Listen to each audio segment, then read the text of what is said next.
So firstly, thank you for being here on a Saturday at 3 p.m. I promise to try and keep you all awake. My topic is managing the premium of freemium. What this means in simple English is, how do freemium games make money? How do they monetize? So I'm going to divide my talk into broadly two areas. The first one focuses on the premium of freemium. I mean, what kind of features and hooks you can build into your game so that it monetizes and makes money. And the second part is going to look at managing this premium of freemium. How can you use a data-driven approach to maximize your revenue while at the same time ensuring good retention?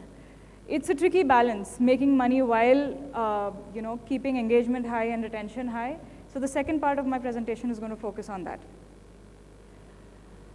So why do people spend money? Not in games, but in real life. These are 6 reasons why people spend money in the real world. So what's instant gratification? You see that ice cream in front of you, you see that cake in front of you, you're not really hungry, but you don't want to wait until after dinner, you want to have it right now. And a lot of departmental stores, they actually have candy and other small tempting goodies at the checkout counter, right? Because you've been good, you haven't gone to the candy aisle, but you just can't resist it while checking out of the store. Reduce frustration. A lot of us spend money in real life to reduce frustration, right? Now you could walk down the road and catch a bus and spend an hour and a half going to work, or you could just, you open that app on your phone, pay surge pricing and get there in like 15 minutes. So we all pay money to reduce pain, reduce frustration in our lives. Exclusivity. Everyone likes to feel special, right? I buy clothes from, say, Shoppers Stop, Westside, and all of those places, but I still don't like it when I see someone else wearing exactly what I wear. So, the charm of going to a small boutique down the road where everything is custom made and no one else can have it is an amazing feeling, and many people are willing to pay a premium for that. This one doesn't really need too much of an explanation. I'm sure almost all of you must have bought something on Amazon or Flipkart or Snapdeal in the last couple of weeks. So deals work, everybody does it, and people spend money when there's a good deal going on. You can't stop eating potato chips. You can't stop chewing gum. It's something you're hooked onto, and you're going to spend money to keep doing it. Peer pressure. This is an interesting one. Your neighbor has bought a new car. Your colleague has taken a trip to Turkey. All of these put pressure on us to spend money, right? We all want to keep up with what everyone else is doing, our friends, our relatives, our neighbors, and this is one of the key reasons why people actually spend money in the real world. A great freemium game builds these hooks into core game design. Game designers and product managers need to work together to build a great game and build these hooks, make players feel the same emotion, make players feel special, make them want instant gratification because they just love your game so much, make them want to spend money to keep playing your game because they just can't have enough on it. So focus on bringing up these emotions in the player's mind when they are playing your game. So I'm going to go through each of these and give you examples of features that have incorporated these into freemium games. So this is a snapshot from Farmville 2. So by the way, I don't know if you all know, but I'm the lead product manager in Zynga, and I manage Farmville 2. I've also worked on Farmville 1 and some of other classic games from Zynga like Cafe World, etc. So I've spent a fair amount of time working on freemium Will games. So this is a feature where we introduced dogs into the game for the first time ever in Farmville 1. So the game had a lot of other animals like cows and horses and a bunch of farm animals, but it never had dogs, right? And all of us can emotionally connect with dogs, right? Who doesn't love a cute puppy? So we had the feature all ready to release. We had the release date set. But what we did was we gave people a preview of the feature a week before the actual release. So the screen on your left is the welcome screen that tells people that Labradors are here. For the first time ever, you have dogs in Farmville 2. And what you see there on the right is that the puppies actually run onto your game board and they play with the player's avatar, and NPC brings them onto your game board and actually shows you how amazingly cute they are. And hey, what? If you want, you can buy early access into the feature for $8. You can wait a week and play it for free, or you can buy it right now for $8. So this is instant gratification. Players just don't want to wait a week to play your feature. They want it now. So hey, we're giving you a chance to buy it now. Get an early preview into the feature. Reduce frustration. Now, how does this happen? By actually introducing points of frustration in the game and giving players an option to bypass them by paying through it. This is actually the easiest way to monetize and also the riskiest. It has to be done with absolute caution. How does it work, right? So what you see on the left is a viral gate. What exactly is a viral gate? So you get a building or some other object that's unfinished that you place on your game board. And in order to finish it, complete it, make it look whole again, you need to collect certain parts from your friends. So this could be anything, like here you have to collect stand crates and food plates, etc. And this is not easy to do. You need to send out a request, send out a viral, and your friends need to click on it and actually give you that item. And a lot of players actually just pay through this to move ahead. And what you see on that side is a time gate. So vegetables and crops take time to grow. So either you wait for a day and come back tomorrow and your crops will be ready to harvest, or you buy speed grow, which you can buy using virtual currency, and use that on your crops and you're good to go. But like I said, this needs to be done with extreme caution and not until players are well into your game, right? So don't do it at level 1 or level 2. Do it later in the game. Once people have had the chance to get a taste of your game, once they've realized what an awesome game this is, they've gotten a taste of your gameplay, and then they will be more open to maybe sending out virals or wait for a while for something to get done. So exercise extreme caution while doing this, because it will have a direct impact on retention if not done wisely. And personalize wherever possible. There might be some players who just don't play with too many friends and who don't play too many times a week. So show that player something that's a lot easier to do than a player who, say, plays 7 days a week. I have a section later on in my presentation on personalization through smart systems, and I'll talk about this in some more detail there. So exclusivity. This is an example of two screens. The one on the left is from Farmville 2, and the one on the right is from Farmville 1. So what you see on the left here is limited edition animals that we release into the game every week. These animals can only be purchased with premium currency. And they actually give you more fertilizer and some more loot as opposed to regular animals that you get in the game for coins. The bundle on the right is an interesting bundle. So over there, we are actually using the scarcity principle by saying that there's only 500 of those bundles available, and buy it before it runs out. So what you see there, it says, hurry, only 497 remaining. It's an amazing bundle with some really exclusive stuff, land expansions, everything that players in Farmville 1 absolutely love.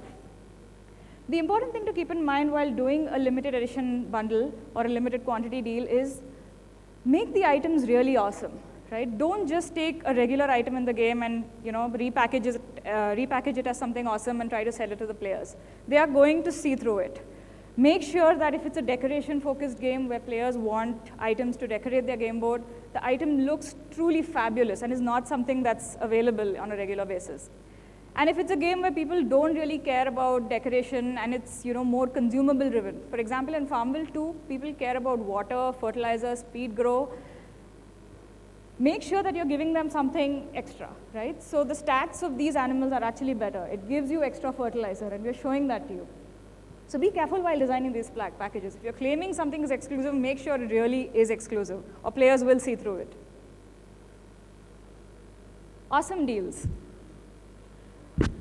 A sale is a super easy way to make money.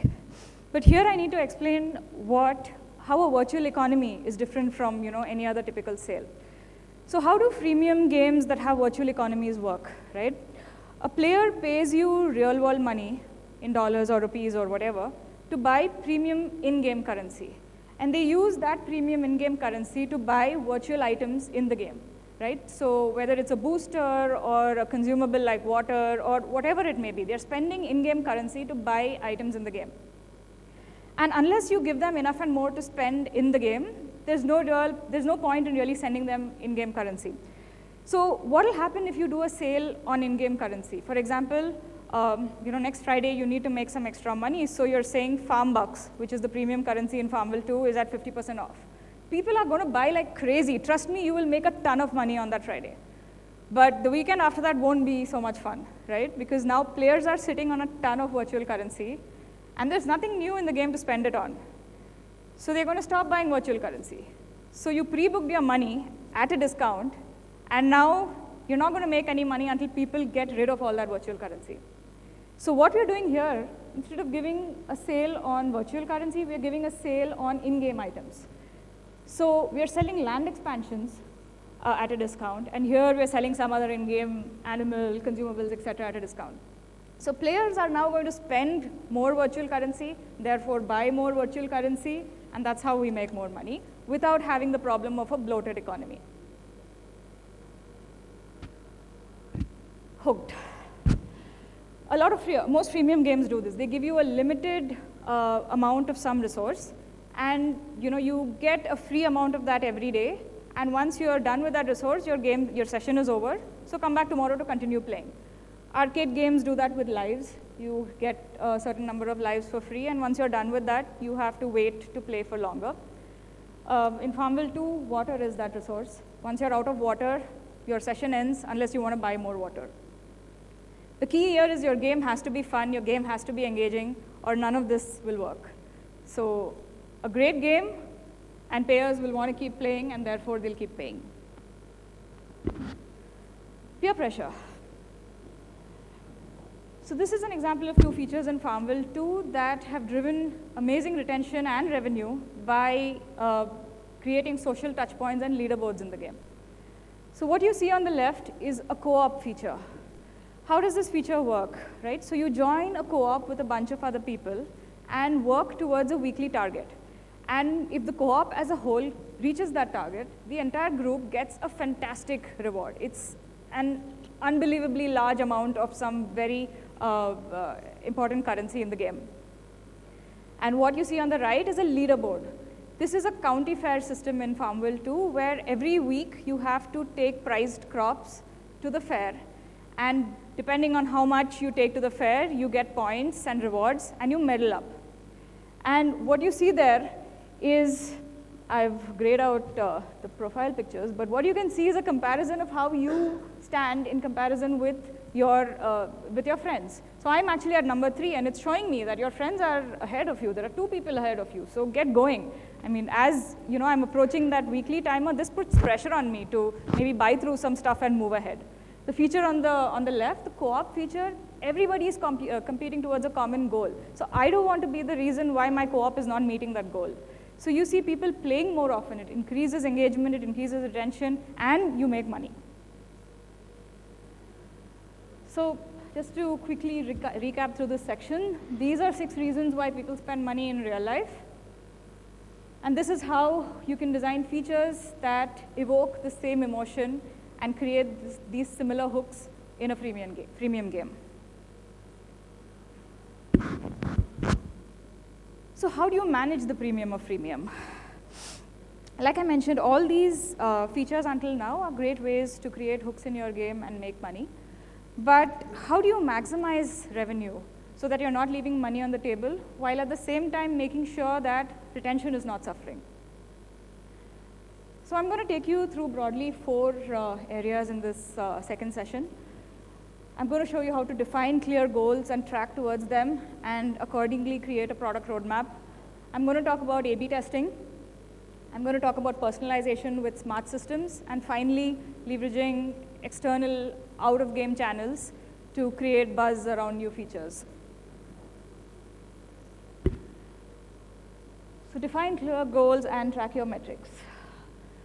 Let's say you have a goal to keep your revenue flat for the next 1 year, right? Or you have a goal that's, let's increase revenue of our game. What does that mean, really, right? How are we going to go about accomplishing that? What we need to realize is that revenue is a resultant metric that is derived from certain component metrics. So what do I mean by component metrics? The formula you see there, revenue is equal to your active players into the percentage of your active players that are buying a virtual currency in your game into the revenue per buyer. So revenue comes from these three metrics. And if you have a goal that says, I want to increase revenue in the next 1 year, or I want to keep it flat or whatever, you need to figure out what your strategy is. Which of these am I going to go after?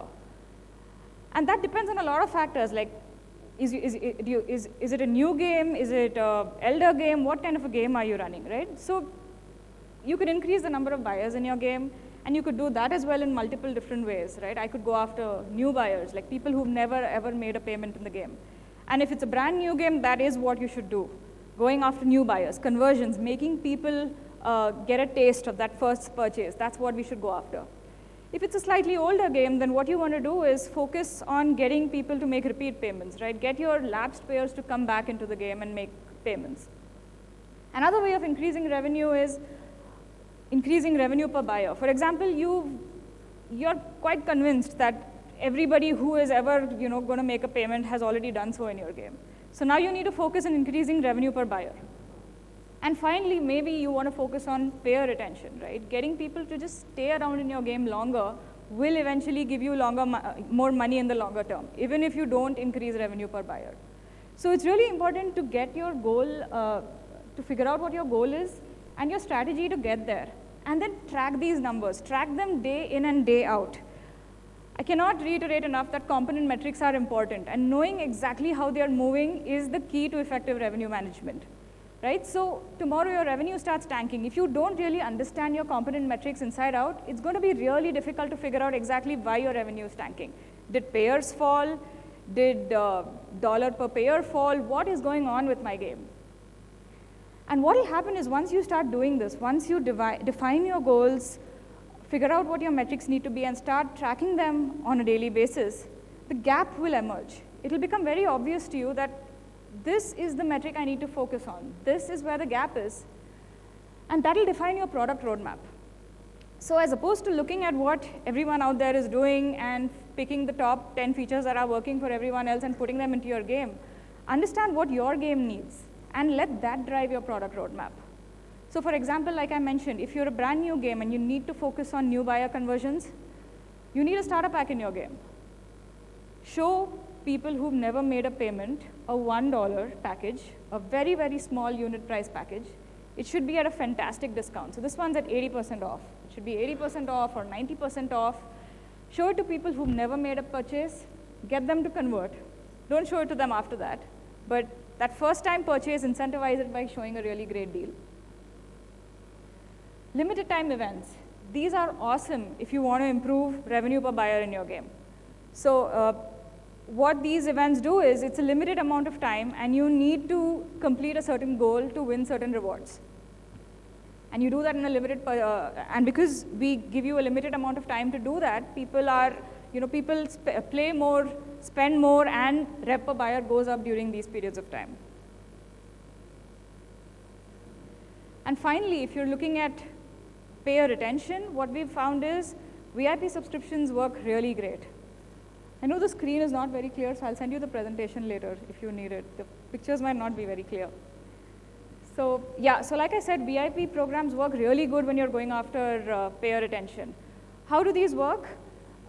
They basically offer a $10 package or a $15 package on a monthly basis. So you subscribe into this package, and you get a pretty good deal.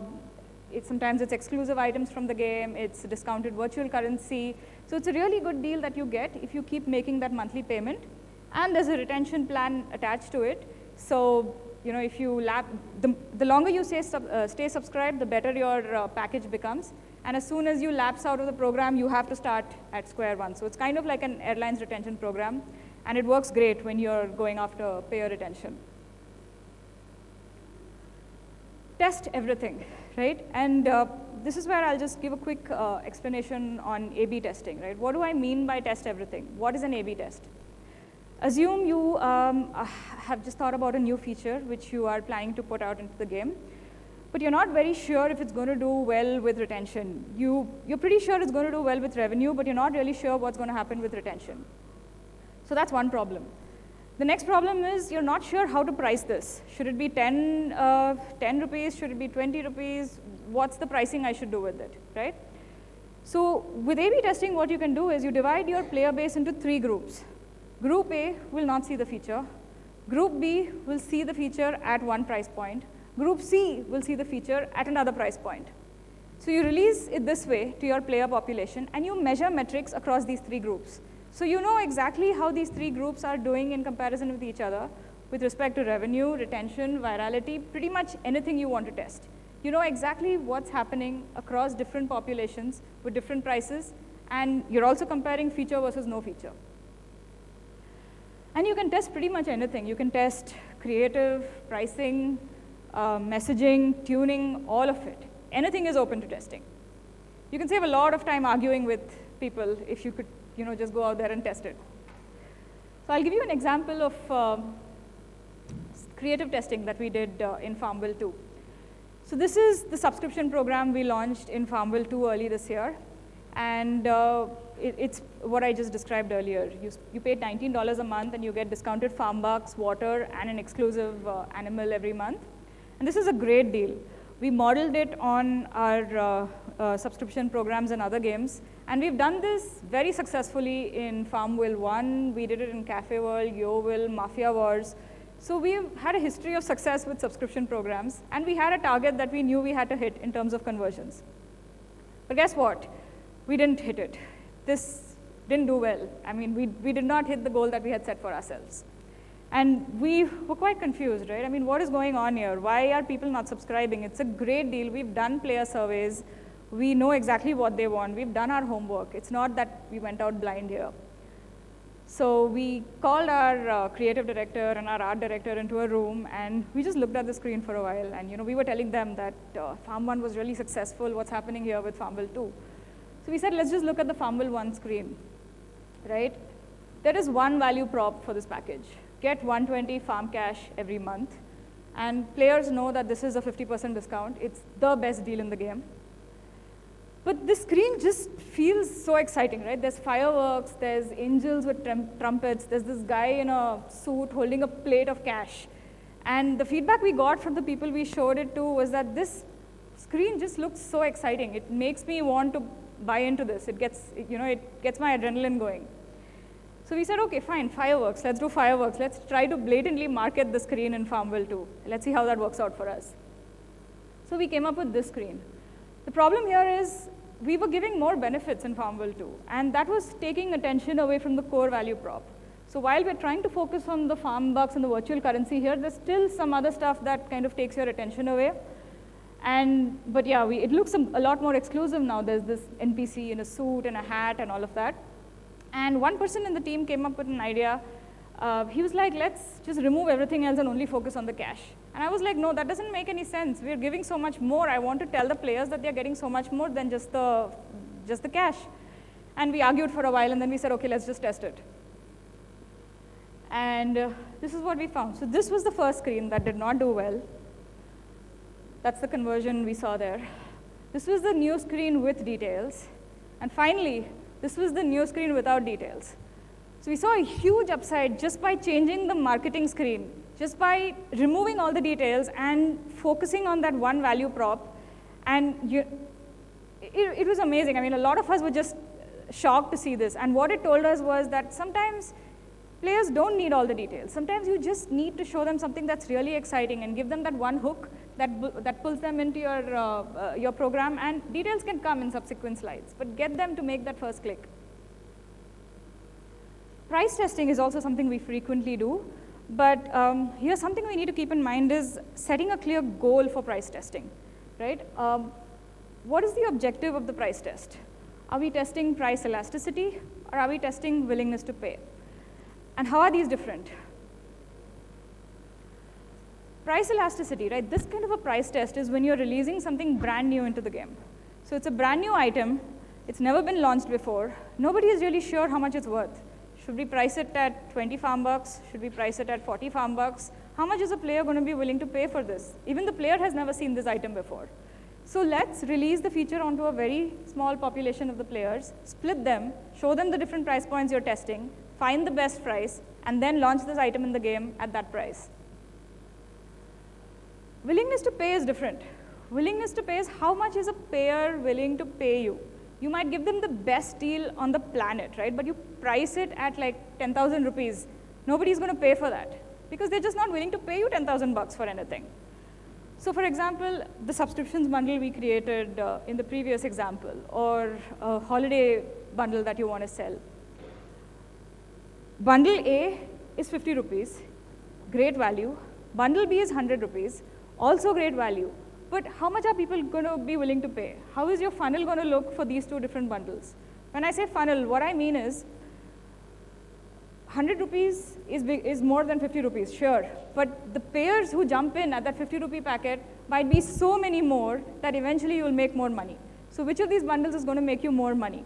That's a completely different type of price test. So be a little careful when you're doing a price test. Make sure you define the objective before rolling it out. If you don't have the infrastructure to do A/B testing, there are some tools in the market that allow you to do it. For example, if it's a mobile game and you want to test different mobile push notif creatives and all of that, there are tools that are free to use for until your DAU increases a certain amount. So check it out, do some research. A bunch of tools are available if you don't already have the infrastructure to do this. Personalization with smart systems.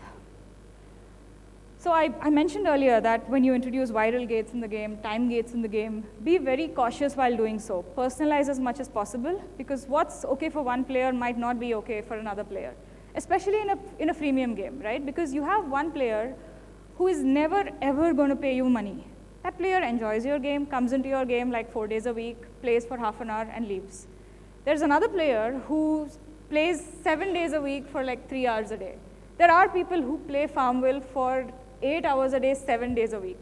And there are casual players. How do you design one game that caters to both these types of players, right? The answer to that is smart systems. A smart system is designed to dynamically tune a feature based on a player's capabilities. So how it works is, the player enters the game, your smart system checks certain criteria, and puts the players into different buckets, and each bucket has a different tuning, right? So a person who plays the game, say, twice a week, very casual player will probably see a viral gate of 2, whereas a really hardcore player who has a lot of friends playing the game with him or her will probably see a viral requirement of 5 or 6, or maybe even more.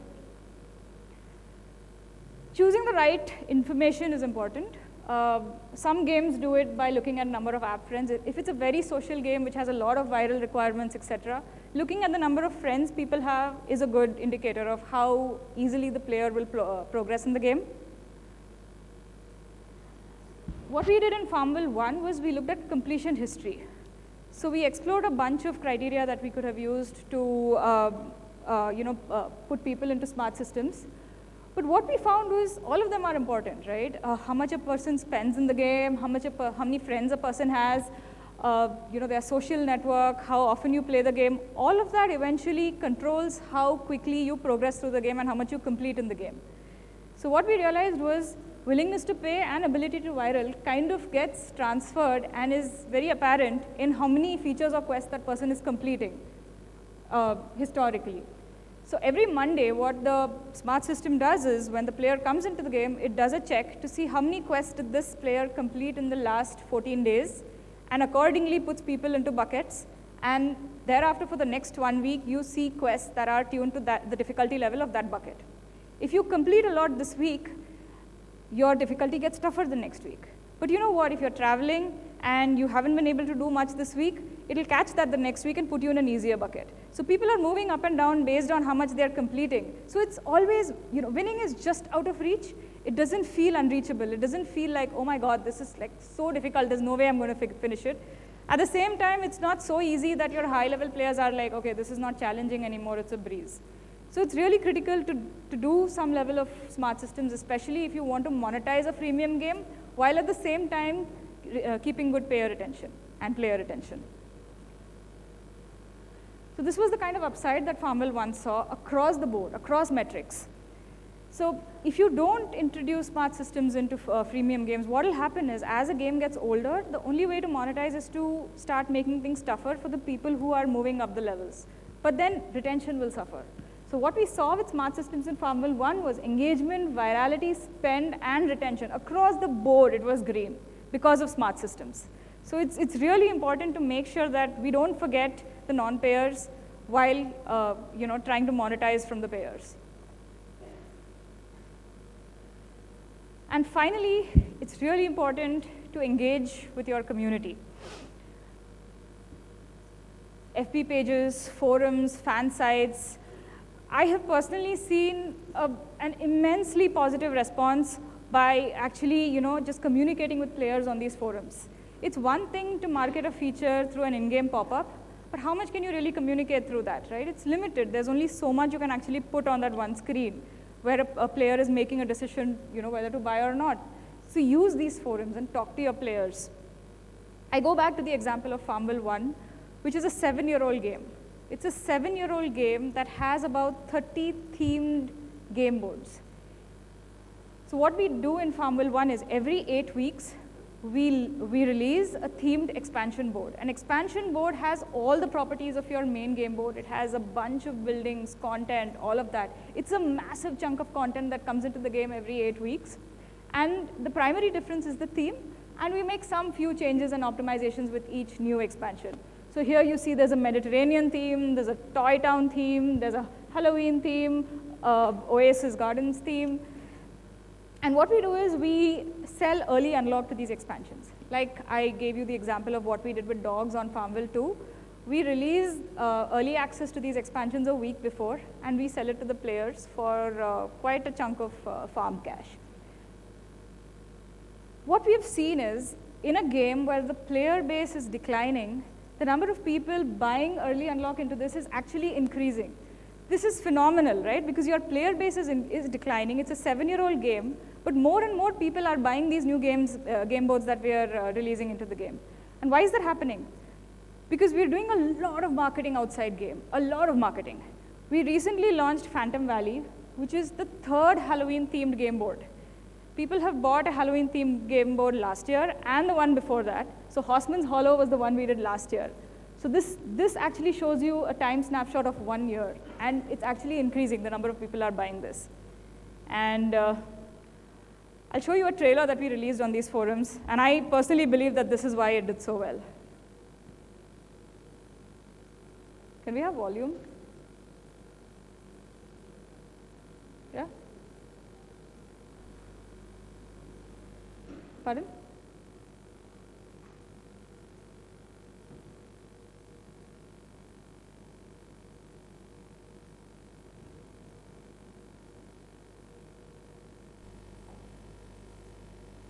I just have one more slide after this, so we'll be done after the trailer.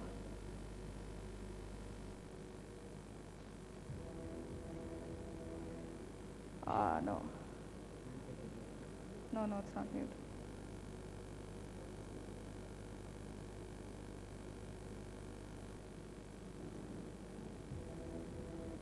Yeah. The music is awesome, so I don't want to play it without that.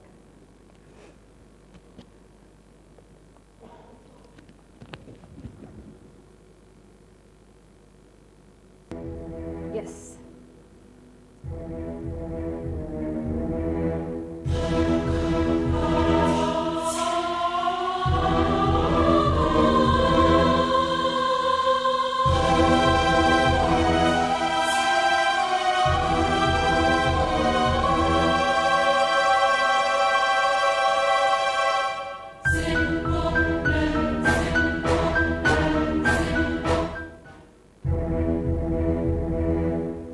Like a series of trailers. Number 3 reason to buy Phantom Valley. Number 2, and then finally number 1.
how do you show all of that in one screen, right? I mean, all of that, if we had to sell in one single screen, it's just not possible.